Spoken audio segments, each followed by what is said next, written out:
أعوذ بالله من الشيطان اللعين الرجيم. بسم الله الرحمن الرحيم.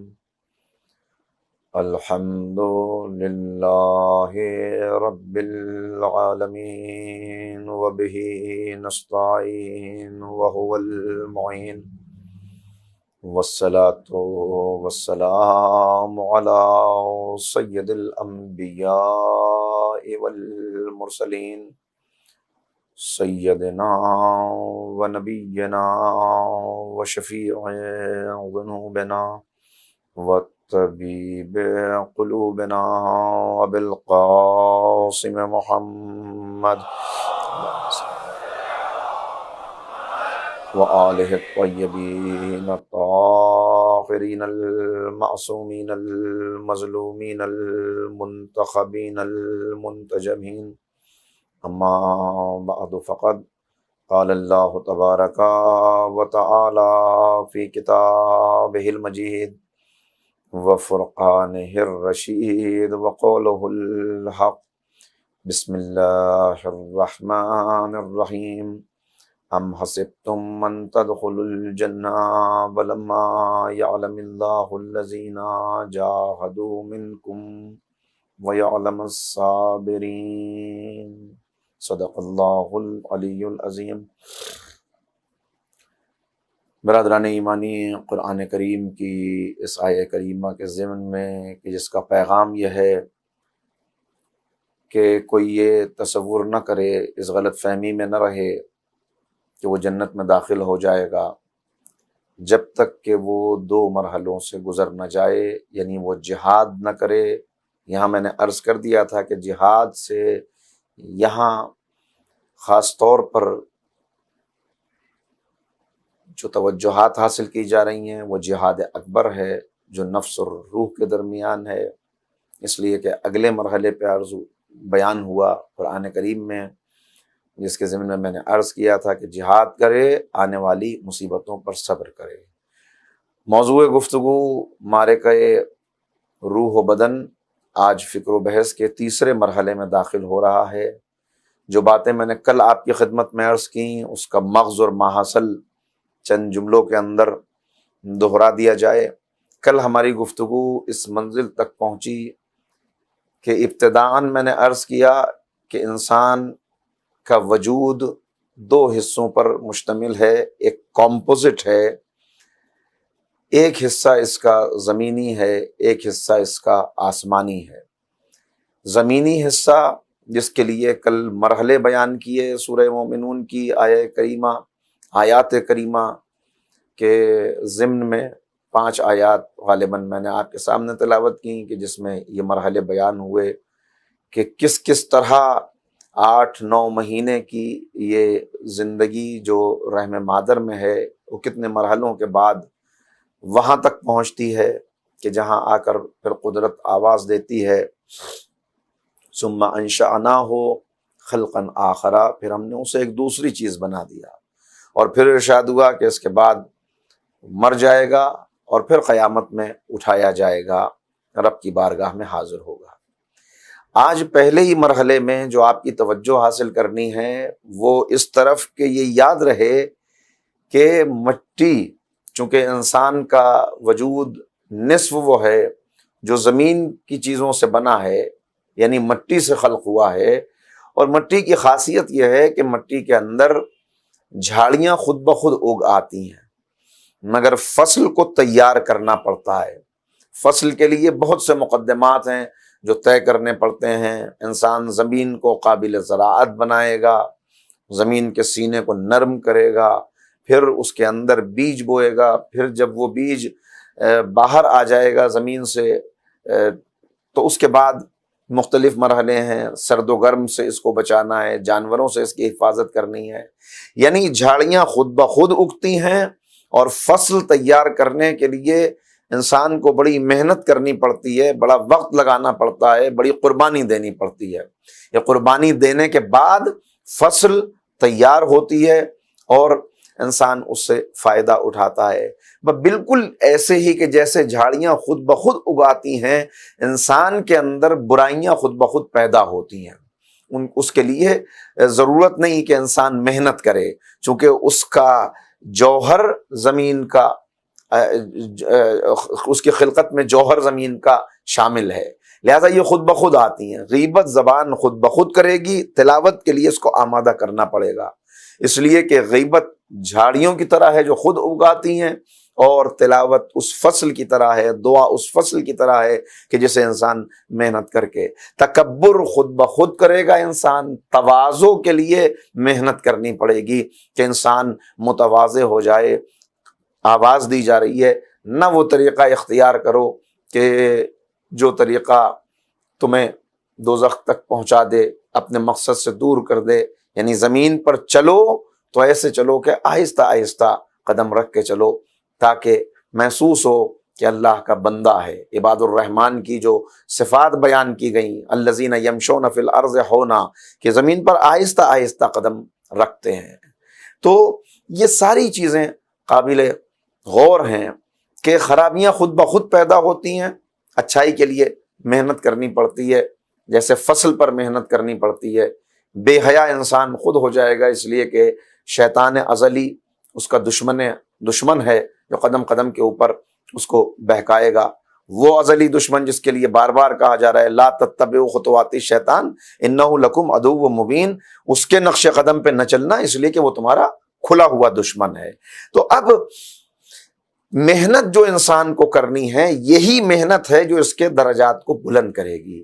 اگر یہ خود رو درخت کی طرح، خود رو جنگلی جھاڑیوں کی طرح کہ جو خود اگاتی ہیں، اسی طرح اپنے آپ کو چھوڑ دے، تربیت نہ ہو، غور و فکر نہ ہو، اپنے محاسبہ نہ ہو، اپنے اوپر نظر نہ ہو کہ میں کس طرف جا رہا ہوں، میری منزل کیا ہے، تو پھر انسان سمجھیے کہ خود گویا اس منزل کے اوپر آ گیا کہ جہاں یہ خالق کائنات کو ایک طرح سے اس کے غضب کو بھڑکاتا ہوا نظر آتا ہے۔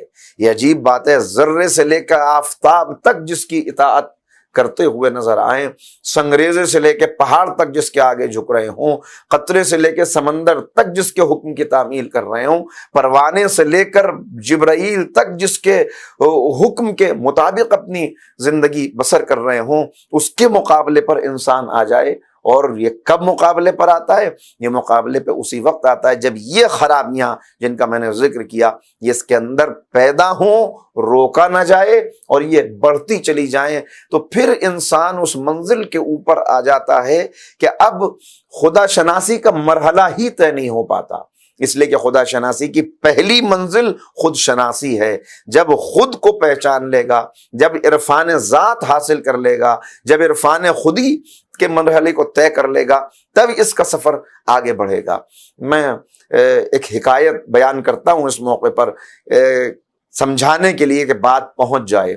ایک صاحب نے ایک کیمرہ ایجاد کیا، اور اس کیمرے کی خصوصیت یہ تھی کہ یہ انسان کے ذہن کی تصویر کشی کر سکتا تھا، یعنی حکایت ہے ایک باتوں کو پہنچانے کے لیے کہ بچوں تک، چھوٹے بھائیوں تک قابل فہم بن جائے، بات بہت مشکل نہ ہو، بہت خشک نہ ہو جائے، اس لیے بیچ بیچ میں ذرا سا ماحول کو ہلکا کرنے کے لیے کچھ باتیں عرض کرتا ہوا آگے بڑھوں گا، چونکہ موضوع کا تقاضا یہ ہے کہ موضوع کے تحت جو باتیں آئیں گی اس میں یقیناً کچھ ایسی باتیں آ جائیں گی کہ سختی اور خشکی آ جائے، لہذا ہلکا ماحول ہوتا چلے۔ تو اس نے ایک کیمرہ ایجاد کیا جس کی خصوصیت یہ تھی کہ یہ انسان کے ذہن کی تصویر کشی کر سکتا تھا، انسان کے ذہن میں کیا ہے، وہ سوچ کیا رہا ہے، اس نے درجہ کس کو کیا دے رکھا ہے، یہ اس کو اس کیمرے کے اندر قید کرنے کی صلاحیت رکھتا تھا۔ اب اس نے سوچا کہ دیکھیں کہ کسی بھی انسان نے اپنے ذہن میں سب سے اعلیٰ درجہ، سب سے اوپر جو خانہ ہوتا ہے وہاں کس کو رکھا ہوا ہے، لہٰذا اس نے سوال کرنا شروع کیا، لوگوں کے پاس پہنچا، کہنے لگا کہ بھائی یہ بتائیے، مجھے اجازت دیجئے کہ میں آپ کے ذہن کی تصویر کشی کرنا چاہتا ہوں، لیکن پہلے آپ مجھے بتا دیجئے کہ آپ نے کس کو اپنے ذہن میں سب سے اعلیٰ درجے پر رکھا ہوا ہے، تاکہ میں دیکھ سکوں کہ میں نے جو یہ کیمرہ ایجاد کیا ہے، جو بنایا ہے، یہ صحیح طرح سے کام کرتا ہے یا نہیں۔ تو جس سے بھی اس نے سوال کیا وہ غضبناک ہو گیا، کہنے لگا کہ تم عجیب آدمی ہو، ارے کون ہوگا جو انسان کے ذہن پہ سب سے اعلیٰ سطح پہ ہوگا؟ بھئی ہمارا خالق ہے، اللہ ہے، سب سے اعلیٰ درجہ ہم نے اپنی فکر میں، اپنی عقل و شعور میں اسی کو دے رکھا ہے۔ ظاہر ہے کہ معبود اس کے آگے وہ تو کمال مطلق ہے، اس کے لیے تو سب کچھ ہے، سب کچھ حاضر ہے ہمارا۔ لہٰذا اب جس سے بھی اس نے سوال کیا، مسجد میں پہنچا، وہاں نمازیوں سے کہا بھائی اجازت دے دیجئے کوئی ایک شخص آ جائے جس کی تصویر کشی کروں۔ انہوں نے کہا نہیں، چلے جاؤ یہاں سے، خبردار ایسی کوشش بھی نہ کرنا۔ جس کے پاس بھی گیا تو اب یہ خود بھی پریشان ہو گیا کہ واقعاً اگر ایسے تصویر لے لی اور یہ کہہ رہے ہیں کہ اللہ ہے جس کو سب سے اعلیٰ درجے پر رکھا ہوا ہے، تو اگر میں نے یہ تصویر کشی کی اور اس کے بعد اس کو ڈیولپ کیا تو پھر نتیجہ کیا ہوگا؟ تو اب یہ پریشان ہو گیا۔ اس نے کہا کہ اس کیمرے کو پتھر پہ مار کر توڑ دوں گا، میں اس کو کبھی استعمال نہیں کروں گا کہ کہیں ایک نیا فساد پیدا نہ ہو جائے۔ اس لیے کہ ذہن کی تصویر کشی کرنا، وہ بھی جہاں پہ یہ کہا جا رہا ہے کہ اللہ ہے، تو یہ طے کر لیا اس نے کہ میں اس کو استعمال نہیں کروں گا۔ مایوس ہو کر جا رہا تھا کہ اتنے برسوں کی محنت تھی، کوئی فائدہ نہیں ہوا۔ ایک درویش مل گیا، اس نے کہا بھائی کیا مسئلہ ہے، کیوں اداس ہو، کس لیے پریشان ہو؟ کہ پریشان اس لیے ہوں کہ بازار میں گیا، مسجد میں گیا، مختلف جگہوں پہ گیا، جس سے بھی چاہا کہ اس کے ذہن کی تصویر کشی کر کے اپنی اس ایجاد کو دیکھ لوں کہ یہ میں نے صحیح طور پر کام کرنے والی چیز بنائی ہے یا نہیں، تو وہاں یہ جواب ملا۔ تو اس نے بڑا قہقہ بلند کیا درویش نے، اس نے کہا کہ پریشان مت ہو، مطمئن ہو جاؤ، کسی سے اجازت لینے کی ضرورت نہیں، تم جاؤ اور ذہن کی تصویر کشی کرو اور اس کے بعد اطمینان سے جا کے ڈیولپ کر لو، یہ مطمئن رہو، یہ جو بھی کہہ رہے ہیں کہ ہم نے سب سے اعلیٰ درجہ اللہ کو دیا ہوا ہے، یہ ان کی غلط فہمی ہے، یہ ان کی خوش فہمی ہے، ایسا کچھ بھی نہیں ہے۔ تو اب ذرا اس کا حوصلہ بڑھا کہ بھائی درویش ایسی بات کہہ رہا ہے تو کر لیتا ہوں۔ 2-4 لوگوں کے ذہن کی اس نے تصویر کشی کی، اور جب اس کو ڈیولپ کیا تو نتیجہ کیا سامنے آیا؟ جس نے بڑا زور دے کر، بڑے شد و مت کے ساتھ، بڑے کر و فر کے ساتھ یہ کہا تھا کہ سب سے اعلیٰ مقام اللہ کا ہے، جب اس نے ڈیولپ کیا تو جس جگہ پر اس نے اللہ کے ہونے کا دعویٰ کیا تھا وہاں خود اس کی تصویر موجود تھی۔ یعنی انسان اتنا سرکش ہو گیا کہ اس نے اس جگہ پر خود کو بٹھا لیا۔ اسی بات کو قرآن کریم کہہ رہا ہے، ارائیت من اتخذ الہہ ہوا، کیا تم نے دیکھا ہے اسے کہ جس نے اپنی خواہشات کو اپنا الہ بنا رکھا ہے، اپنی ہوائے نفس کو اپنا الہ بنا رکھا ہے۔ تو جب انسان اپنی ہوائے نفس کو اپنا الہ بنا لیتا ہے تو پھر اس لیے کہ اس کے اندر ایک تڑپ تو ہے، جو میں نے کل عرض کیا کہ اللہ نے بندے کو ڈیزائن ایسا کیا ہے کہ بندے کی تلاش پوری نہیں ہوتی، اس کی پیاس بجھتی نہیں، اسے سیرابی حاصل نہیں ہوتی جب تک یہ معبود تک پہنچ نہ جائے، جب تک یہ خالق کو پا نہ لے۔ الا بذکر اللہ تطمئن القلوب، اس کے قلب کو اطمینان حاصل ہونے والا نہیں ہے۔ لیکن مسئلہ یہ ہے کہ وہ پیاس تو اپنی جگہ پر ہے، مگر یہ پانی کہیں اور تلاش کر رہا ہے۔ یہ بالکل ایسا ہے کہ جیسے گھٹنے پہ چوٹ لگی ہوئی ہو اور پیشانی پہ مرہم لگا رہا ہو، پیشانی کے اوپر وہ دوا لگا رہا ہو کہ جس سے درد چلا جائے، تو کیسے درد کا علاج ہوگا؟ برٹن رسل نام آپ نے سنا ہے، بڑا نام ہے، جس نے کتاب لکھی ہے why I am not a Christian. یہ وہ شخص ہے کہ جو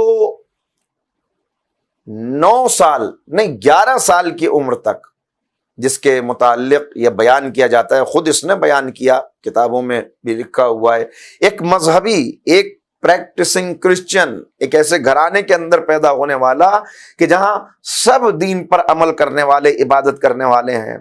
اس کے دادا نے ایک دن اس سے سوال کیا، جب یہ 9-10 سال کی عمر میں تھا، تب اس سے پوچھا کہ یہ بتاؤ کہ تم بڑی دعائیں مانگتے ہو، ان دعاؤں میں کیا طلب کرتے ہو، کیا مانگتے ہو؟ تو اس وقت اس شخص نے جو جواب دیا، کہا کہ میں دیکھتا ہوں دنیا میں ہر طرف بدامنی پھیلی ہوئی ہے، دنیا میں ہر طرف پریشانیاں ہیں، گناہ ہیں، میں بھی اپنے آپ کو گناہ گار پاتا ہوں، لہٰذا اپنے گناہوں کی مغفرت طلب کرتا ہوں۔ 9-10 سال کی عمر میں جو بچہ، لڑکا، ٹین ایجر یہ بات کہہ رہا تھا، مادیت کے سیلاب نے جب اس کو بہایا، جب اسے غرق کیا، جب ہر طرف طرف سے مذہب مخالف ماحول نے اس کو اپنی گرفت میں لیا، تو 11 سال کی عمر تک آتے آتے اس نے یہ طے کر لیا کہ کسی خدا کو نہیں ماننا ہے، لا مذہب ہو گیا۔ یہ کتاب لکھی، اس کا ایک انٹرویو شائع ہوا تھا غالباً 1965 کے اراؤنڈ، کہ جس میں اس سے اینکر نے سوال کیا کہ آپ اتنے بڑے علم ریاضی کے ماہر ہیں، آپ اتنے بڑے فلسفی ہیں، لیکن آپ تو بڑے مذہبی ہوتے تھے، تو کیا آج آپ مذہب کو مس نہیں کرتے؟ کیا آپ خدا کو مس نہیں کرتے؟ تو اس نے بڑی سنجیدگی کے ساتھ جواب دیا کہ ہاں میں مس کرتا تھا، لیکن اب میں نے وہ جگہ پر کر لی ہے ریاضی، علم ریاضی اور فلسفے کے ذریعے سے، یعنی وہ دو علوم جن کا میں ماہر ہوں ان کو میں نے اس جگہ کے اوپر رکھ دیا کہ جہاں میں نے کبھی خدا کو رکھا تھا۔ کہا کہ اس سے کیا ہوا؟ کہا اس سے میری تشنگی کسی حد تک مٹ گئی اور مجھے وہی سکون اب ملنے لگا، وہی اطمینان حاصل ہونے لگا جو پہلے ہوتا تھا مذہب کو مان کر۔ دیکھیں یہ تو اس کی غلط فہمی کہ اسے اطمینان حاصل ہو گیا، اس لیے کہ یہ تو ایک اور مرحلے پر جا کر پتہ چلے گا، جب ایک منزل ایسی آتی ہے کہ انسان دیکھتا ہے سب کچھ پانے کے بعد بھی خالی ہاتھ کھڑا ہوں، تب اس کو احساس ہوتا ہے۔ لیکن اس نے یہ نہیں کہا کہ نہیں ضرورت نہیں ہے خدا کی، یہاں پر اس نے خود اس بات کا اظہار کر کے کہ خدا کی جگہ میں نے فلسفے کو رکھ دیا، خدا کی جگہ میں نے، یعنی ضرورت تو اپنی جگہ پر ہے، اس ضرورت کو پورا کرنے کے لیے ہر ایک نے کسی کو بٹھا رکھا ہے اس جگہ پر۔ کوئی رسوم و رواج کو خدا سمجھ بیٹھا ہے، کوئی دنیا پرستی میں آگے بڑھتے ہوئے دنیا کی دولت کو حاصل کرنے میں اتنا آگے بڑھ گیا کہ اسی کو خدا، ہر ایک نے اپنے اپنے بت تراش رکھے ہیں۔ یعنی جب انسان حقیقت سے ہٹتا ہے، جب سچائی سے دور ہوتا ہے، سچائی کیا ہے؟ سیدھی سی ایک بات آپ کے سامنے عرض کروں، یہ بھائی کرسی کس نے بنائی ہے؟ یہ ممبر رکھا ہوا، یہ ممبر کس نے بنایا ہے؟ تو اس کا ایک سیدھا سا جواب ہوگا کہ ممبر کارپینٹر نے بنایا ہے، یہ کرسی کارپینٹر نے بنائی ہے۔ لیکن جب آپ حقیقت سے ہٹیں گے تو اس ایک حقیقت کا انکار کرنے کے نتیجے میں آپ کو 10 غیر حقیقی جوابوں کا سامنا کرنا پڑے گا۔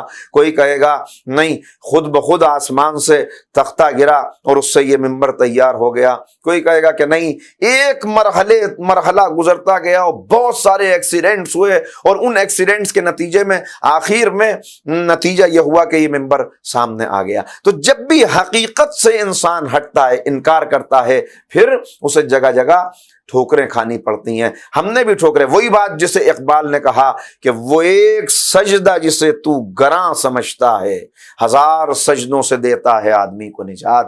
اگر معبود برحق کی بارگاہ میں سر جھکا لیا ہوتا تو اس طرح ٹھوکریں نہ کھائی ہوتی۔ اب کتنی ٹھوکریں ہیں؟ ٹھوکریں کھائیں تو اپنی ہستی کو، اپنی حقیقت کو گم کر بیٹھا۔ کرسچینیٹی سے پوچھئے، عیسائیت سے پوچھئے، جس نے اپنے مذہب کو تحریف کر کے ایک خدائی دین کو کس طرح کا بنا دیا، ان سے آپ سوال کریں تو کہتے ہیں انسان تو گناہ کرتا ہوا پیدا ہوا ہے۔ جناب عیسیٰ نے کیوں اپنی جان دی؟ کہ جناب عیسیٰ نے اپنی جان دی تاکہ جناب آدم کے گناہ کے نتیجے میں، نعوذ باللہ ان کا نظریہ پیش کر رہا ہوں، ہمارے نزدیک تو معصوم نبی معصوم ہوتا ہے، اس سے گناہ نہیں ہو سکتا، ترک اولا ہو سکتا ہے، ترک اولا الگ ہے، گناہ الگ ہے۔ لیکن یہ کہتے ہیں گناہ کے مرتکب ہوئے اور نسل آدم کو اس گناہ کا خمیازہ نہ بھگتنا پڑے، اس لیے جناب عیسیٰ سولی پر چڑھ گئے۔ تو اب بہانہ ہے کہ جب ہمارے بابا آدم نے جب گناہ کیا تھا تو پھر انسان کو بھی گناہ کرنے کا بہانہ ہے، اس کو کون روک سکتا ہے؟ کتنی ٹھوکریں کھائی ہیں۔ فرائڈ سے آپ پوچھیں تو اس نے تو حد کر دی پستی کی، اس نے کہا کہ انسان کیا ہے؟ کہا کہ یہ انسان صرف اپنے اندر ایک تڑپ لے کے پیدا ہوتا ہے، اس کے اندر ایک پیاس ہوتی ہے، وہ ہے جنسی تلذذ، بس یہ جنسی تلذذ کے لیے سب کچھ کرتا ہے۔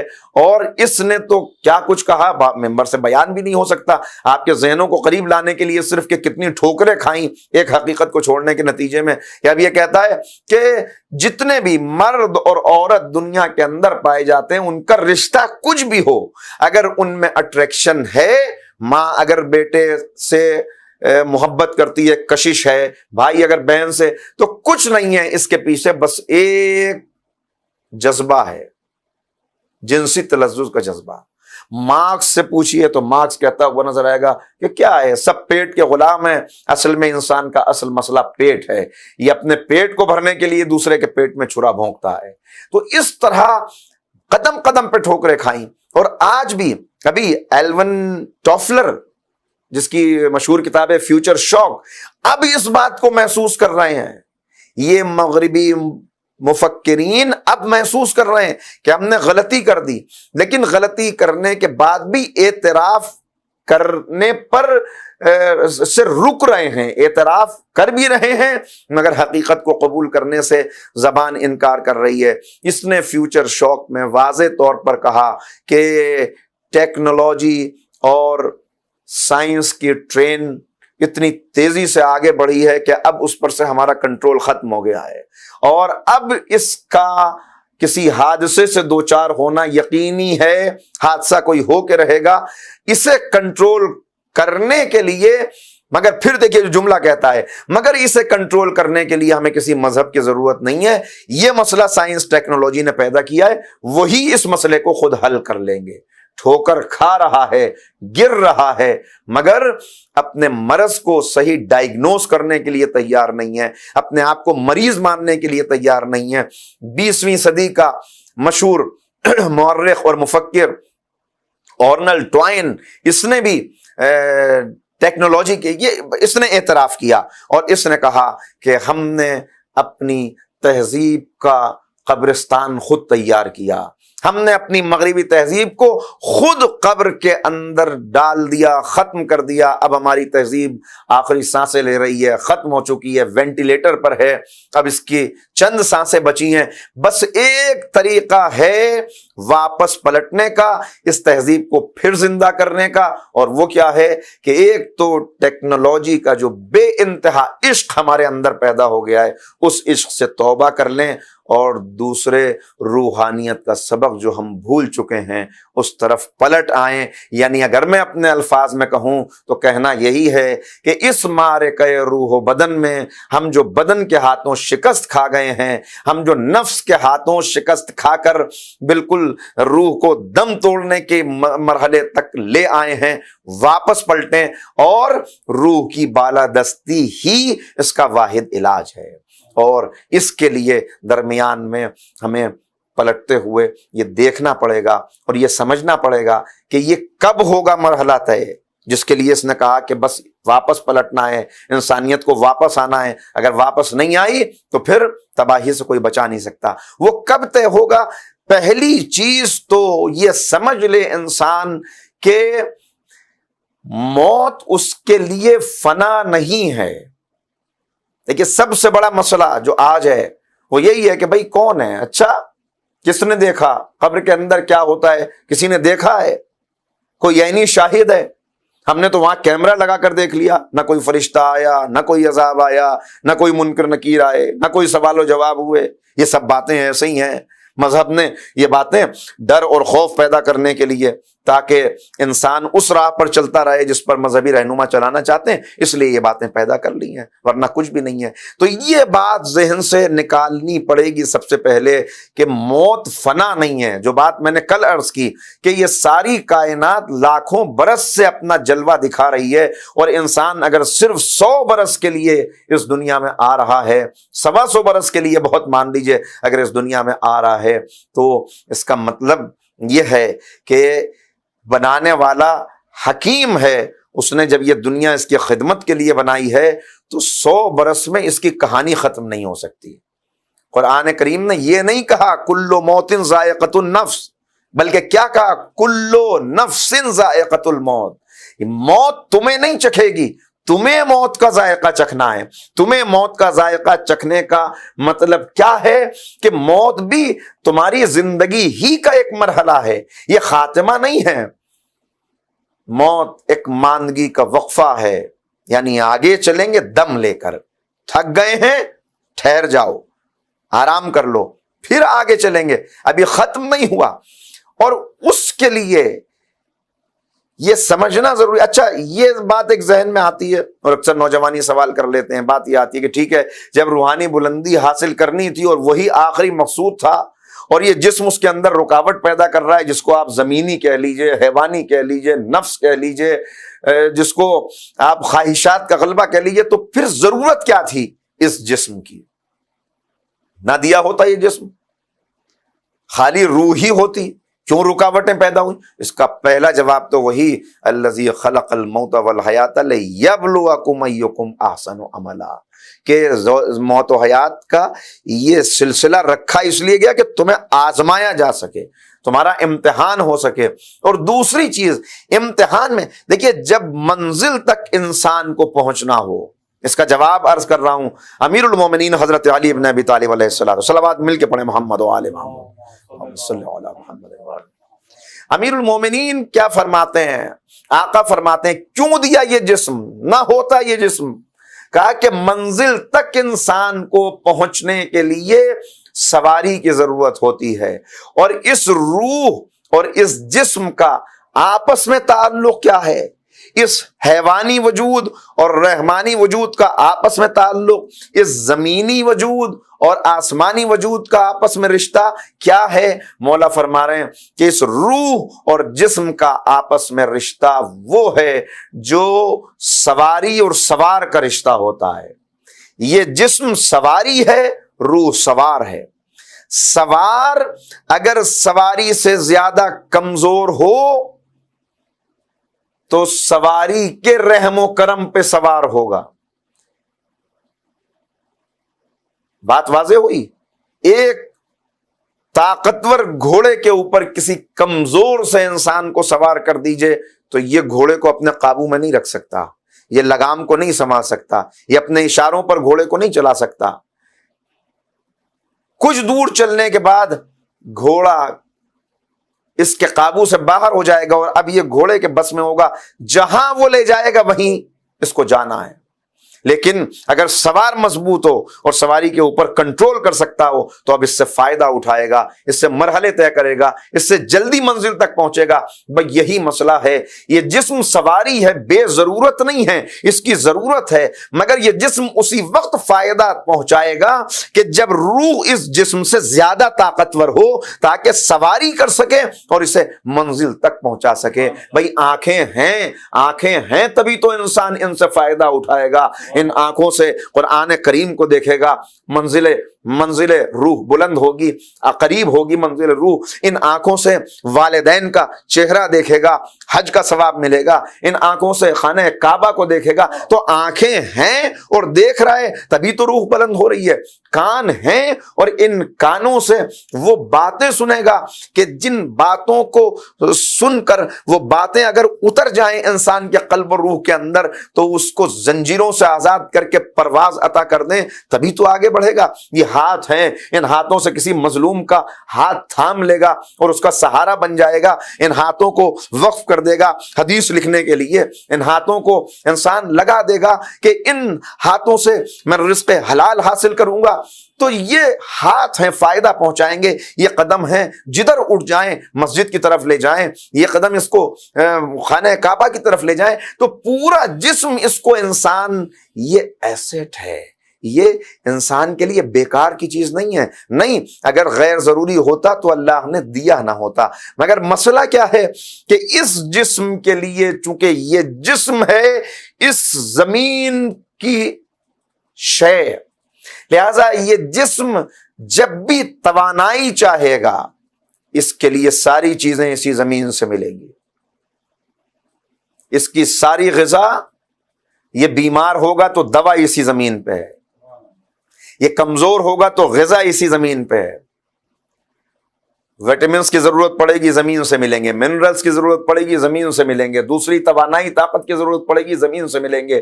جتنی غذائیں ملیں گی انسان کو, یہ غلہ کھائے, یہ چاول کھائے, گیہوں کھائے, یہ پھل کھائے, یہ سبزیاں کھائے, یا یہ سبزیاں کھانے والے بکری بھینس ان کا گوشت کھائے, تو یہ ساری چیزیں ڈائریکٹلی یا انڈائریکٹلی جسم کی ضرورت کی جتنی چیزیں ہیں وہ ملتی ہیں اسی زمین سے.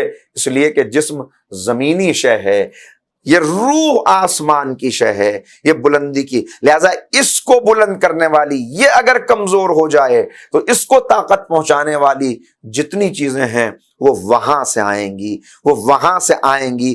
ان میں توازن رکھ کے جب انسان آگے بڑھے گا تو یہ واقعی اپنی منزل کی طرف اطمینان سے بڑھتا چلا جائے گا، جیسے ایک سوار پوری طاقت کے ساتھ اپنے کنٹرول میں سواری کو کیے ہوئے ہر قدم منزل کے قریب ہوتا چلا جاتا ہے۔ اور اگر ایسا نہیں ہوگا تو ہر قدم دوری یہ منزل ہے بڑھتی چلی جا رہی ہے، بڑھتی چلی جا رہی ہے، اور انسان گویا دوسرے ڈائریکشن میں چل رہا ہے کہ جتنا چل رہا ہے اتنا اور منزل سے اپنی دور ہوتا چلا جا رہا ہے۔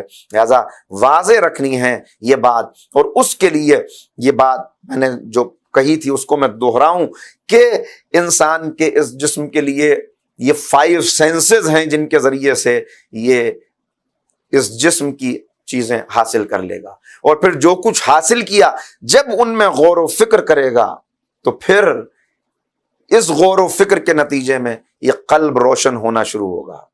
اس لیے کہ جیسا بھی ہو، مثال دوں ایک، سورج ہے، کتنی دور چمک رہا ہے سورج، لیکن اتنی دور چمکنے والے سورج سے ہمارا رشتہ جڑا ہوا ہے ان کرنوں کے ذریعے سے، اتنا فاصلہ ہے، مگر اس کے باوجود ہم کرنوں کے ذریعے سے، جو کرنیں آتی ہیں ان کے ذریعے سے سورج سے جڑے ہوئے ہیں۔ اسی طرح یہ روح کیا ہے؟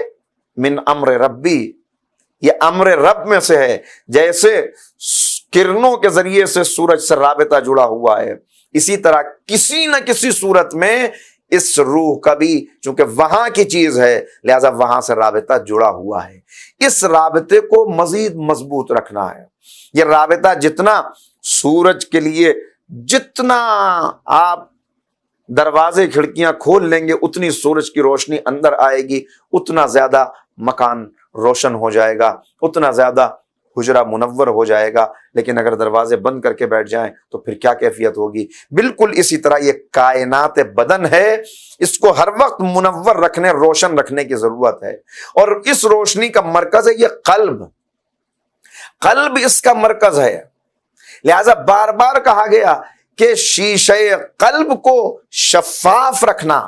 دیکھیے آپ نے دیکھا ہے لالٹین سب واقف ہیں، اس لیے کہ ہمارا کسی نہ کسی طرح تعلق دیہات سے ہے۔ ابھی وہ پیڑھیاں، وہ نسلیں موجود ہیں کہ جنہوں نے لالٹین دیکھی ہے، آگے نہیں معلوم کہ کیا ہونے والا ہے۔ لالٹین جب کمرے میں جل رہی ہے تو پورا کمرہ روشن ہے۔ یہ روشن کب ہے؟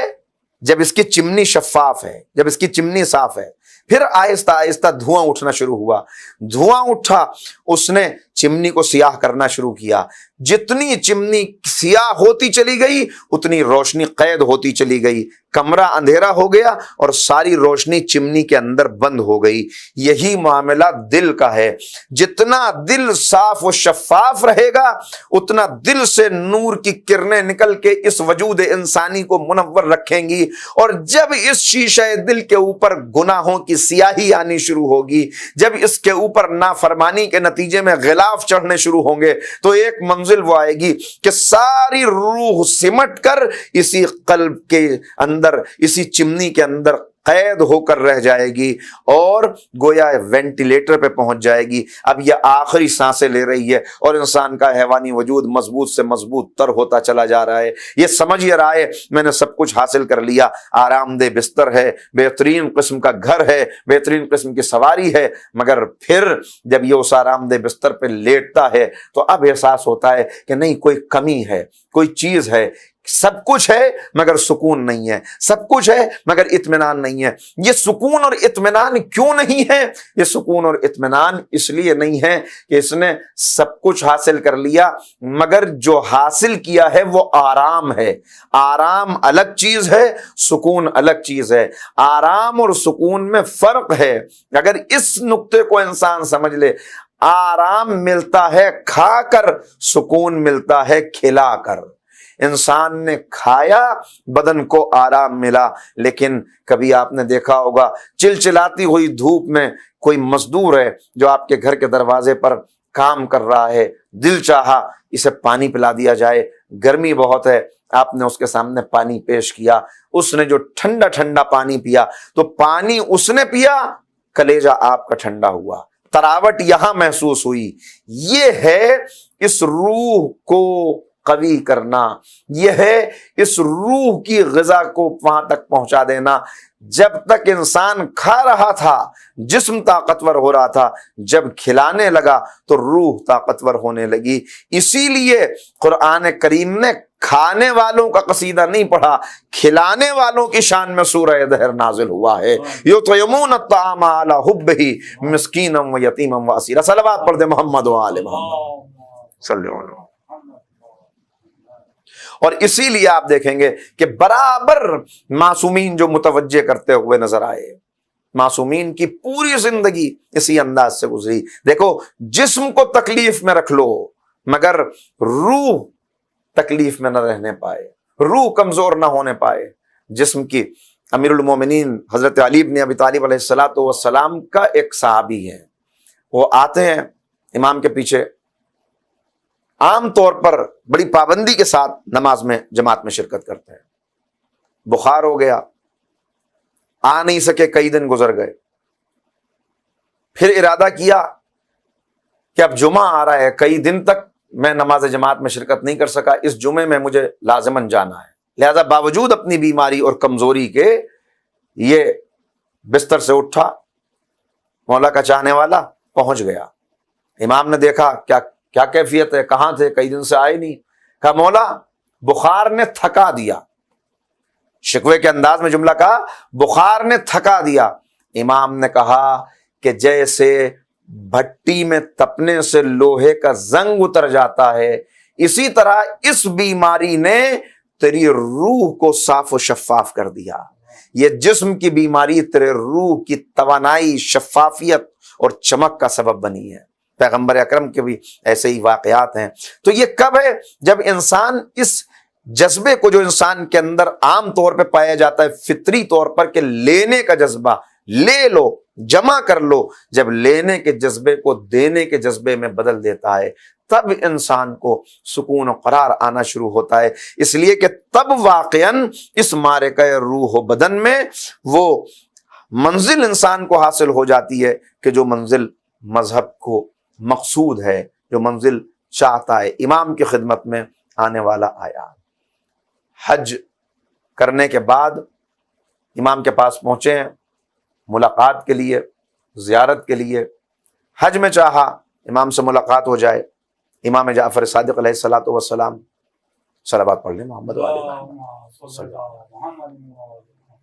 امام کی سے ملاقات نہیں ہو سکی، بہت زیادہ ہجوم تھا، حاجیوں کی تعداد بہت تھی، تو بعد میں امام کی خدمت میں حاضر ہوئے۔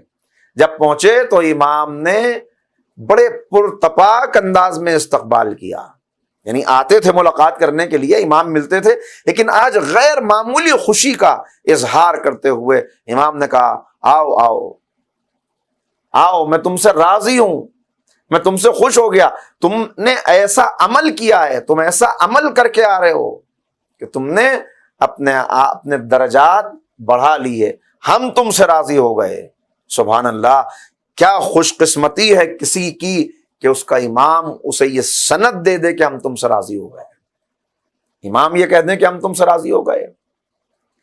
یہ ایک مرتبہ خوش ہو گئے، سمجھے یہ کہ میں حج کر کے آیا ہوں،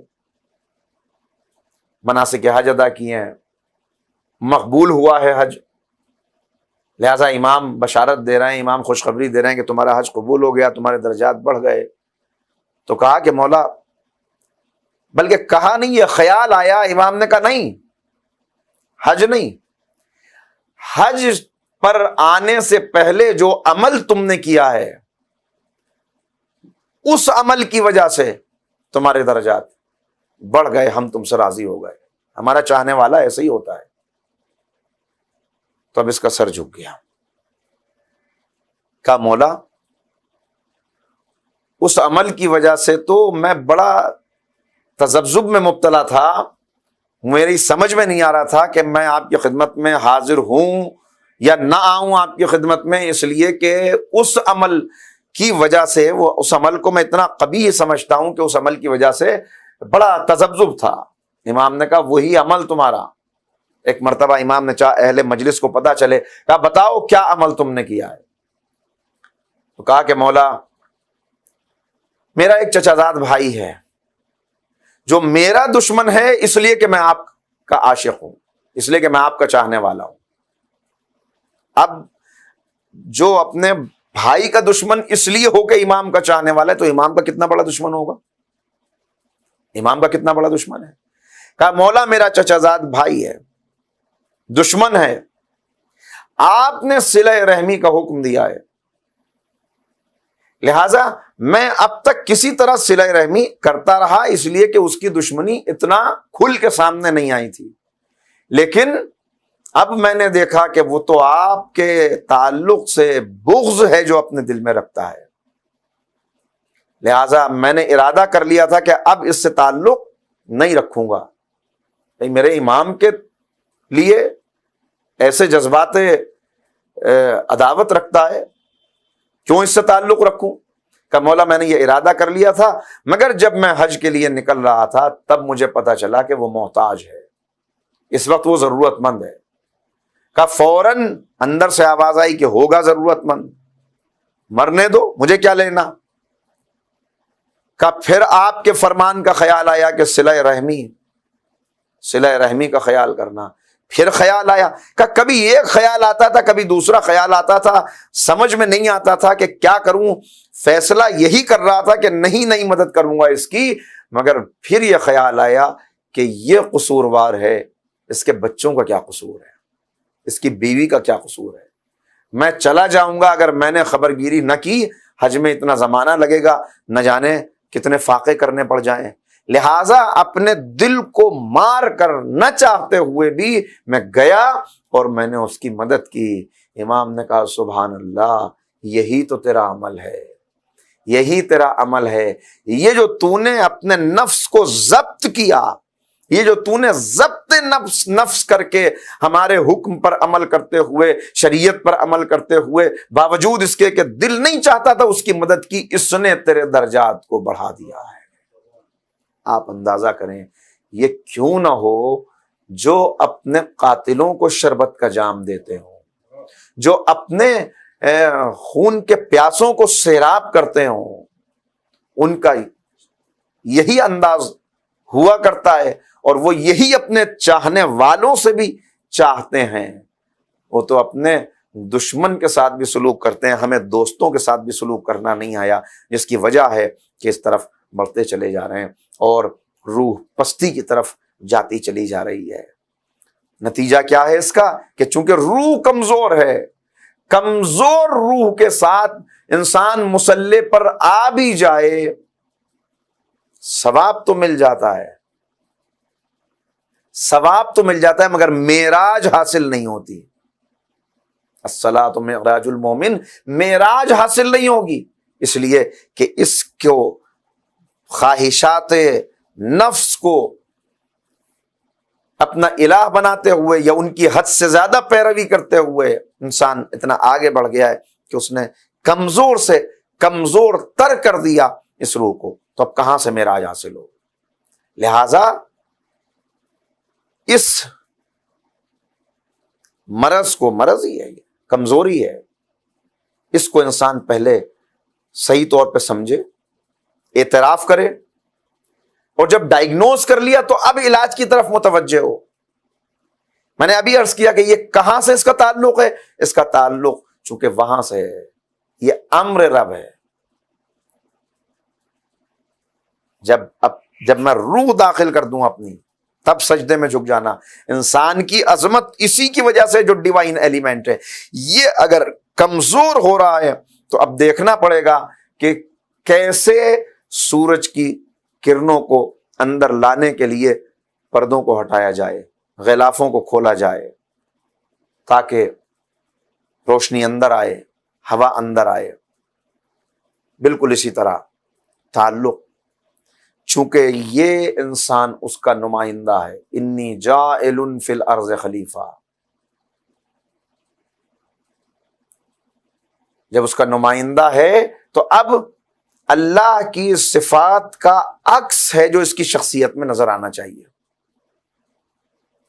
وہ ارحم الراحمین ہے تو اس کے اندر بھی رحم دلی کا جذبہ ہونا چاہیے. رحم دلی کا جذبہ، کیسی رحم دلی؟ پوری انسانیت کے لیے ایک رحمت بھرا دل رکھنے والا، معاف کر دینے والا. وہ جذبہ اگر اس کے اندر پیدا ہو گیا، اللہ اکبر، منظر یاد آ گیا. ایک مرتبہ صلوات پڑھ لیں مل کے، محمد و آل محمد. ایک شخص میدان محشر میں تقریباً نا امید ہے کہ میں تو جنت میں نہیں جا سکتا، مجھے جنت نہیں مل سکتی. فرشتہ آ کے اسے خوشخبری سناتا ہے، مبارک ہو مبارک ہو، تمہیں جنت میں داخل کرنے کا حکم دے دیا گیا ہے. اسے یقین نہیں آ رہا، میں اور جنت، میرے لیے جنت نہیں، میرے تو گناہ اتنے ہیں، کیا واقعاً میرے لیے جنت کا فیصلہ ہو گیا ہے؟ کیا تمہارے لیے جنت کا فیصلہ ہو چکا ہے؟ تم اب اس کو یقین نہیں آ رہا کہ ایک بار پھر سے دیکھو، اس لیے کہ میرا نامہ اعمال. بس ایک مرتبہ آواز آئی، ہاں ہاں تیرا نامہ اعمال ہلکا ہے، لیکن ایک مرتبہ تیری زوجہ کو غصہ آ گیا تھا، تیری زوجہ کو غصہ آیا، اس نے کوئی ایسی بات کہی کہ اس کی وجہ سے تجھے شدید غصہ آ گیا. اس شدید غصے میں تو اپنے قابو کو کھونے والا تھا، اپنے اوپر سے کنٹرول ختم ہونے والا تھا کہ اچانک تجھے خیال آیا کہ مجھے غصہ تو بہت ہے، لیکن اللہ یہ چاہتا ہے کہ بندے بندوں کو معاف کر دیں تاکہ اللہ بندوں کو معاف کر دے. لہذا اس غصے کو تو نے پی لیا اور اسے صرف اور صرف میری خاطر، یہ خیال آیا میری خاطر تو نے اسے معاف کر دیا. اس ایک تیرے عمل کی وجہ سے کہ تو نے میری خاطر اسے معاف کیا تھا، آج میں نے تجھے معاف کر دیا. تو رحم دلی یہ صفات ہیں جو آہستہ آہستہ ستار العیوب ہے، وہ عیب پہ پردے ڈالتا ہے. انسان بھی عیب کی تلاش میں نہ رہے. یہاں تو مسئلہ یہ ہے کہ ڈھونڈتا ہے.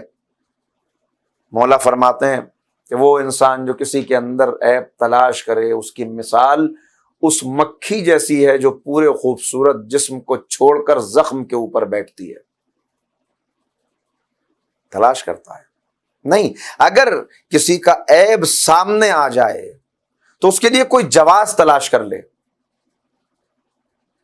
ارے صاحب، فلاں صاحب کو آپ نے دیکھا کل نشے میں تھے، آپ نے کیسے جانا؟ ارے قدم لڑکھڑا رہے تھے.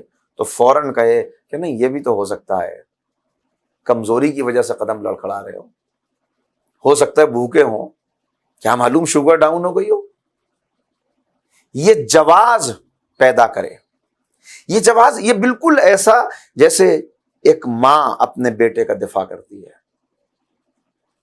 بیٹا بگڑا ہوا ہے، ساری دنیا کی نظروں سے گر چکا ہے، بھائی برابر میں کھڑا ہونا برداشت نہیں کر رہے، والد نے گویا کہہ دیا کہ جاؤ، تم سے ہمارا تو کوئی تعلق نہیں، بہنیں کہہ رہی ہیں تو ہمارا بھائی نہیں ہو سکتا، سب نے رشتہ توڑ لیا، کوئی نہیں چاہتا کہ یہ قریب آئے، اور ماں ہے جو دفاع کر رہی ہے، نہیں میرا بیٹا تو ایسا نہیں تھا، میرا بیٹا ایسا نہیں تھا، وہ تو فلاں اس کا جو دوست ہے نا، بیٹا میں منع کرتی تھی دیکھو اس کے ساتھ نہ رہو، اس کی صحبت نے، جبکہ ہو سکتا ہے کہ جس کا یہ ماں نام لے رہی ہے وہ شاگرد ہو اور استاد یہی ہوں، انہوں نے ہی ان کو بگاڑا ہو، لیکن یہ ماں جو دفاع کرتی ہے، جو جواز تلاش کرتی ہے، ایسے ہی اگر کسی کا عیب معلوم ہو جائے تو جواز تلاش کرے، نہیں ہو سکتا ہے ایسا نہیں ایسا ہو.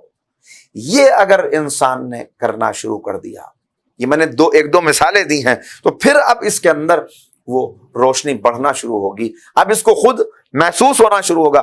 یہاں پر جب دیکھے گا، دیکھیے جس لمحے بھی بندے کو احساس ہو جائے کہ میرے اندر مرض یہ ہے، خرابی یہ ہے، کمزوری یہ ہے، اور اس کمزوری کو وہ دور کرنا چاہے، تو اب شیطان کا حملہ شدید ہو جاتا ہے. ارے یہ تو ہمارے پھندے سے نکل رہا ہے، ایسا نہ ہو کہ یہ نکل کے چلا جائے، پکڑو اس کو، اسے قابو میں کرو. اس لیے کہ شیطان اپنے پھندے لیے ہوئے، اپنا سامان تجارت لیے ہوئے، ملا احمد نراقی معراج السعادہ میں لکھا ہے انہوں نے کہ جناب عیسیٰ علیہ السلام سے شیطان کی ملاقات ہوئی، اور جناب عیسیٰ نے دیکھا کہ شیطان جا رہا ہے بازار کی طرف اور گدھوں کے اوپر کچھ سامان لدا ہوا ہے جو اس کے ساتھ ساتھ چل رہے ہیں۔ کہا کہ کیا ہے؟ کہا کہ اللہ کے نبی سامان تجارت ہے، بیچنے کے لیے لے جا رہا ہوں بازار میں۔ دیکھ لیے اسی لیے کہا گیا کہ بازار بغیر ضرورت کے انسان بازار نہ جائے، بازار جائے تو اپنی ضرورت کو پورا کر کے جلدی سے جلدی اس بازار سے نکل آئے، اس لیے کہ بازار وہ جگہ ہے کہ جہاں شیطان کا تخت لگتا ہے، جہاں شیطان کا پرچم لہراتا ہے۔ لہذا کہا گیا مومن کے لیے یہ ہدایت کی گئی کہ سب سے پہلے بازار نہ جائے اور سب سے آخر میں بازار سے نہ نکلے، جانا ضروری ہے، اپنا کام کرے، آ جائے فوراً واپس، اس لیے کہ بازار شیطان سب سے زیادہ، آپ ویسے بھی دیکھیں جھوٹ سب سے زیادہ کہاں ہے؟ بازار میں۔ دھوکہ سب سے زیادہ کہاں ہے؟ بازار میں۔ جھوٹی قسمیں کہاں کھائی جاتی ہیں؟ بازار میں۔ اپنے برے مال کو اچھا کہہ کے کیسے بیچا جاتا ہے؟ بازار میں۔ نامحرموں پہ نگاہ کہاں ہے؟ بازار میں۔ بے حیائی کہاں ہے؟ بازار میں۔ یعنی ساری برائیاں اگر آپ دیکھیں تو بازار میں نظر آتی ہیں، لیکن یہ اس کا مطلب تو نہیں کہ انسان گھر ہی کے اندر بیٹھا رہے گا، اس کو آنا بھی ہے، نکل کر آنا ہے، تبھی تو مقابلہ ہوگا، تبھی درجات بھی بلند ہوں گے۔ تو سوال کیا کہ کیا؟ کہا کہ سامان تجارت ہے، بیچنے کے لیے لے جا رہا ہوں۔ اچھا کیا ہے اس کے اندر؟ کہا کہ اس گدھے کے اوپر بے حیائی لدی ہوئی ہے، اس کو فروخت کروں گا، ظلم ہے اسے فروخت کروں گا، خیانت ہے اسے فروخت کروں گا، تکبر ہے۔ تو ایک مرتبہ جناب عیسیٰ نے کہا کہ اتنا ردی مال، گھٹیا مال، کون اس کا خریدار ہے؟ اس کو بیچنے کے لیے بازار میں لے جا رہا ہے، ارے مردود کون خریدے گا اس کو؟ تو شیطان نے بھی گویا اپنے انداز میں کہا کہ جیسے جناب عیسیٰ سے کہہ رہا ہو کہ آپ مسجد اور مصلی سے تعلق رکھنے والے، آپ بندوں کو نیکی کی دعوت دینے والے، آپ کو کیا معلوم کہ بازار کا رنگ کیا ہے؟ تو اس نے کہا کہ آپ کہہ رہے ہیں کہ کون خریدے گا؟ خریدار پہلے سے منتظر ہیں، میں جاؤں گا فوراً یہ سامان بک جائے گا، بلکہ شارٹیج ہو جائے گی سامان کی۔ کہا اچھا کون خریدار ہیں؟ کہ یہ ظلم جو لدا ہوا ہے اس کے خریدار حکمراں ہیں، حکمرانوں کو ظلم چاہیے، میں بازار میں پہنچوں گا اور ہاتھوں ہاتھ ظلم بک جائے گا۔ خیانت، تاجروں کو خیانت چاہیے۔ بے حیائی، اس کی خریدار خواتین ہیں۔ حسد، اس کو اہل علم خریدیں گے، پہلے سے موجود ہیں۔ آپ نے غور کیا؟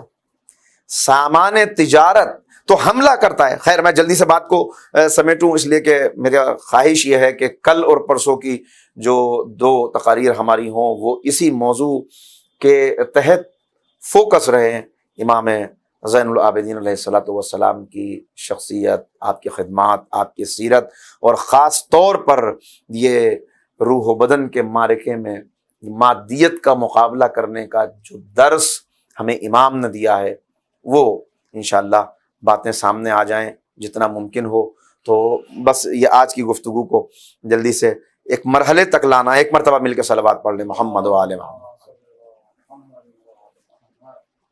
تو اب اس کا شدید حملہ ہو جاتا ہے، اس لیے کہ اس کو تو اپنا سامان تجارت بیچنا ہے، اور پھندے ہیں اس کے مختلف قسم کے۔ یہ بھی آپ نے سنی ہوئی باتیں ہوں گی، میں صرف ذہنوں کو قریب لانے کے لیے۔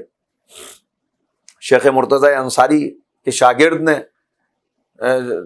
واقعہ آپ نے سنا ہوگا، میں بہت تیزی سے صرف بات کہہ کے آگے گزر جاؤں، کہ شاگرد نے خواب دیکھا کہ جس میں دیکھا کہ شیطان ہے جو بہت سارے پھندے لیے ہوئے ہے اپنے ساتھ، بہت ساری رسیاں ہیں جو اس کے کندھے پہ پڑی ہیں، اور ایک موٹی سی رسی ہے۔ تو اس نے سوال کیا کہ تم کون ہو؟ کہا کہ شیطان۔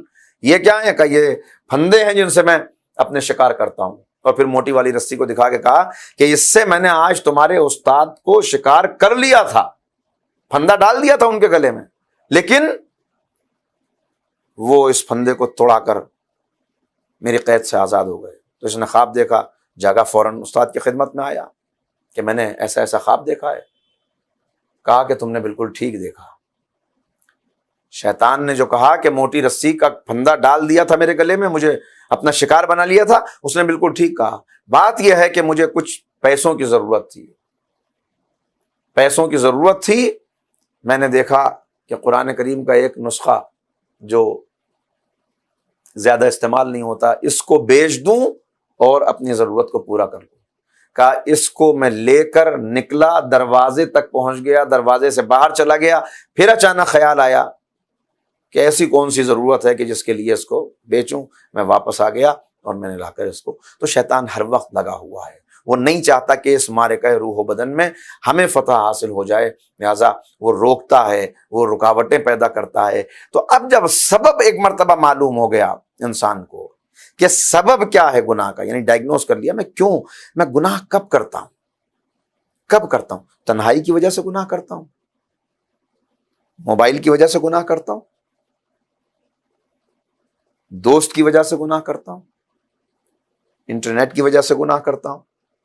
جب اسے معلوم ہو گیا کہ کون سی چیز ہے جو سگنل دیتی ہے اور اس کے بعد میں اس معرکے میں شکست کھا جاتا ہوں، تو پھر آہستہ آہستہ اس سے دور ہونا شروع کرے۔ اس کی کیا طریقے ہیں وہ بھی انشاءاللہ میں عرض کروں گا، مگر بہترین طریقہ اس کا یہ فرش مجلس ہے، یہ ذکر سید الشہداء ہے۔ جب بھی کوئی ایسا مرحلہ آئے، یاد کرے آقا نے اپنی قربانی کیوں پیش کی تھی، لے جائے اپنے ذہن کو وہاں اور یاد کرے کیوں آقا نے اپنی قربانی پیش کی اور کس انداز سے پیش کی۔ اللہ اکبر، کتنی قیمتی جانیں تھیں جو اس راہ میں قربان ہو گئی، کہ کہیں ایسا نہ ہو کہ بندے مادیت کے سیلاب میں بہہ جائیں، کفر و نفاق کے سیلاب میں بہہ جائیں۔ اس کے لیے اگر سب کچھ قربان کرنا پڑے تو ہم سب کچھ قربان کرنے کے لیے تیار ہیں۔ عزیزو، انسان کے لیے مال قربان کرنا آسان ہے، جان قربان کرنا اس سے مشکل ہے، اولاد قربان کرنا اس سے زیادہ مشکل ہے، لیکن سب سے زیادہ مشکل ہے اپنی عزت کی قربانی دینا۔ یہ وہ مرحلہ ہے کہ جہاں بڑے بڑوں کے پایہ ثبات میں لغزش پیدا ہو جاتی ہے، مگر لاکھوں سلام ان عظیم ہستیوں پر، ان عظیم شخصیات پر کہ جنہوں نے یہ قربانی بھی اللہ کی راہ میں گوارا کر لی۔ ارے آج اس ماحول میں جبکہ اتنی بے حیائی ہر طرف پھیلی ہوئی ہے، اگر آج کوئی بازار میں کسی کی بہن کے سر سے دوپٹہ اتار لے تو ذرا اندازہ کریں کتنا، کیسے برداشت کرے گا۔ اب سمجھیں میرے غیرت دار امام نے کیسے وہ مرحلے طے کیے ہوں گے کہ جن ہاتھوں میں زمام ہدایت تھی، ان ہاتھوں میں نہ اس ناقے کی مہار ہے کہ جس کے اوپر مائیں، پھپھیاں، بہنیں بے مقنع و چادر ہیں۔ بڑا مشکل مرحلہ ہے، اور اس عالم میں ذرا عزیزو ایک بات اور آپ کے سامنے عرض کروں، ایک نفسیاتی سی بات ہے۔ انسان کی بے عزتی کسی ایسے شہر میں ہو کہ جہاں اسے کوئی جانتا نہ ہو، وہ بھی انسان کے لیے بہت بڑی آزمائش ہے، مگر پھر بھی اتنی بڑی مصیبت نہیں ہے کہ جتنی اس جگہ اس کی بے عزتی ہو کہ جہاں سب نے اس کو بچپن سے دیکھا ہو، جہاں پورا شہر جانتا ہو، اور اگر شہر ایسا ہو کہ کل تک سلام کرتا ہو اور آج وہاں قیدی بنا کے لایا جا رہا ہو تو کیا عالم ہوگا۔ ذرا اندازہ کریں، صرف تصور شرطے میں پڑ چکا۔ آپ گئے ہیں زیارات کے لیے، جو نہیں گئے اللہ ان کو بھی عتبات عالیات کی زیارات سے مشرف فرمائے، جو گئے ہیں ان کو بار بار جانا نصیب ہو۔ عزیزو، دارالامارہ کہاں ہے؟ اور دارالامارہ سے جناب فاطمہ، جناب علی کا گھر کتنی دور ہے؟ مولا کائنات کا گھر اور دارالامارہ زیادہ فاصلہ نہیں ہے، ذرا سا تصور کر لیں کہ جب شہزادی کو اسیر کر کے دارالعمارہ لے جایا جا رہا ہوگا اور اپنے گھر پہ نظر پڑی ہوگی کہ یہی وہ گھر ہے جہاں کل تک بابا کے دامن کے سائے میں، بابا کی تربیت کے سائے میں رہتی تھی، تو شہزادی زینب کے دل پہ کیا گزری ہوگی، کیسے ضبط کیا ہوگا یہ کوفہ جہاں کی شہزادی رہ چکی ہیں، یہ گھر کہ جہاں کل تک مجلس علم سجی رہتی تھی، جہاں پورے کوفے کی عورتیں تعلیم حاصل کرنے آتی تھیں، اسی گھر سے چند قدم کے فاصلے پر شہزادی کو اسیر بنا کے کھڑا کیا ہے۔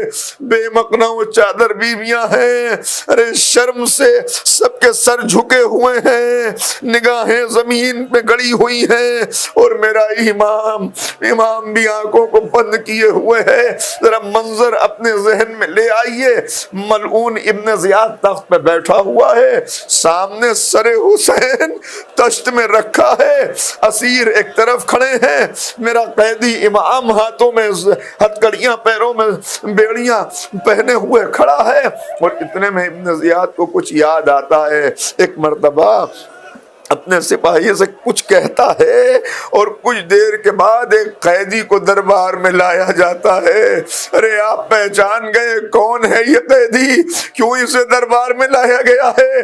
قیدی دربار میں آیا بپھرتا ہوا، ایک شیر کی طرح سے انگڑائیاں لیتا ہوا۔ ارے یہی تو کسی نے پوچھ لیا تھا مولا سے بعد کربلا جب رہا ہو کے پہنچے تو یہی سوال کیا تھا، مولا اتنا بتا دیجئے کہ جب آپ کے چچا مسلم دربار ابن زیاد میں گئے تو سر اٹھا ہوا تھا، جب مختار دربار میں آیا سر اٹھا ہوا تھا، مگر جب آپ دربار میں گئے سر جھکا ہوا تھا۔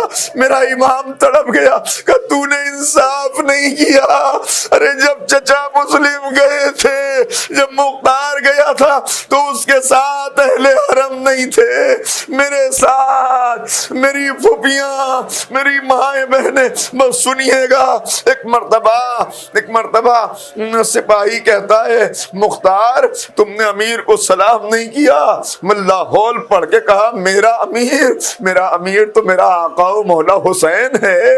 ابن زیاد کہتا ہے حسین سے ملاقات کرو گے، حسین سے ملاقات کرو گے؟ کہا خاموش، اس نجس دربار میں میرے مولا کا نام نہ لے، کہ تمہارے حسین تو یہیں آئے ہوئے ہیں۔ یہ کہہ کے ملعون نے تشت پر سے کپڑا ہٹایا۔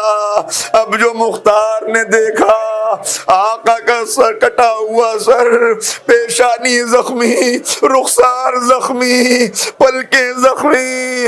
اللہ اکبر، اللہ اکبر۔ ایک مرتبہ مختار تڑپ گیا، زمین پر گر گیا، اے مولا یہ کیا ہو گیا، یہ کیا ہو گیا؟ ارے ابھی یہیں تک مرحلہ پہنچا تھا تو ایک مرتبہ کہا ارے حسین ہی نہیں ہے، حسین کے ساتھ حسین کی بہنیں بھی ہیں۔ اتنا سننا تھا، مختار نے انگڑائی لی، زنجیریں ٹوٹی، چاہتا تھا کہ تلوار لے کے حملہ کرے کہ آواز آئی مختار میں تیرا امام حکم دیتا ہوں رک جا مختار، ضبط کر لے۔ اب جو مختار نے دیکھا زنجیروں میں جکڑا ہوا میرا امام، وہ تڑپ کے کہا اے مولا یہ کیا ہو گیا، مولا کیا عباس نے ساتھ نہیں دیا؟ کہا اے مختار خاموش ہو جا، جب تک میرا چچا زندہ تھا کسی کے جسم پہ خراش نہ آئی۔ اے مختار دادی کا چمن لٹ گیا، کربلا میں سب شہید ہو گئے، مردوں میں بس میں زندہ، سیعلم الذین ظلموا انا اللہ و انا الیہ راجعون۔ بار الہ اس عبادت کو اپنی بارگاہ میں قبول فرما، جہاں جہاں اہل بیت کے چاہنے والے ہیں جان مال عزت و آبرو کی حفاظت فرما۔ بار الہ معبود اس قوم کے جوانوں کو دین کا سرمایہ قرار دے، ہم سب کو اس راہ پر ثابت قدم رکھ کہ ہمارے ائمہ ہم سے راضی ہو جائیں، جو بیمار ہیں انہیں شفائے کاملہ و عاجلہ عنایت، جو مقروض ہیں ان کے قرضوں کو غیب سے ادا فرما دے۔ بار الہ آج کی شب میں جہاں جہاں بھی مومنین کا انتقال ہوا ہے ان سب کو جوار معصومین میں جگہ عنایت فرما۔ ہمارے الہ امام کے ظہور میں تعجیل فرما، ہمیں امام کے انصار میں شامل۔ ربنا تقبل